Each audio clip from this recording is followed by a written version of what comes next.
বেশি ভুঁড়ি বড় হয়ে গেলে পুরুষত্ব চলে যাবে, লং স্টোরি শর্ট।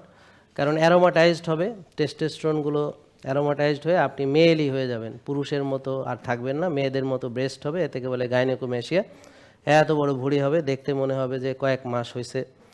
যাই হোক, তা এখন এই হলো তার পরিণতি হবে, বুঝতে পারছেন? এবং তার হরমোন যেটা টেস্টোস্টেরন সেটা পরিবর্তিত হয়ে ইস্ট্রোজেনের পরিমাণ বেড়ে যাবে, তো সে আসলে ক্যারেক্টারিস্টিকলি মেয়ে হয়ে যাবে। বুঝেন নাই মনে হয়? তো অ্যারোমাটাইজেশন নিয়ে একটু পড়াশোনা করলে বুঝতে পারবেন যে হোয়াট ইজ অ্যারোমাটাইজেশন। অ্যারোমাটাইজেশন হলো টেস্টোস্টেরন কনভার্টেড হয়ে ইস্ট্রোজেন হয়ে যায়। তাহলে টেস্টোস্টেরন পুরুষের হরমোন, ইস্ট্রোজেন মেয়েলি হরমোন, ইস্ট্রাডিওল হয়। কেন হয়? এই অতিরিক্ত ভুঁড়ি হলে হয়। কাউরে দোষ দিয়ে লাভ নাই, নিজের ভুঁড়ি বড় হলে আপনার পুরুষত্ব হুমকির মুখে আছে। অল্প ভুঁড়ির কথা বলিনি, বড় ভুঁড়ির কথা বলেছি। আমার কথা বুঝতে পারছেন? পুরুষত্ব হুমকির মুখে আছে। ফ্যাটি লিভার বাড়ছে, আপনার পুরুষত্ব হুমকির মুখে আছে। মেয়েদের নারীত্ব হুমকির মুখে আছে।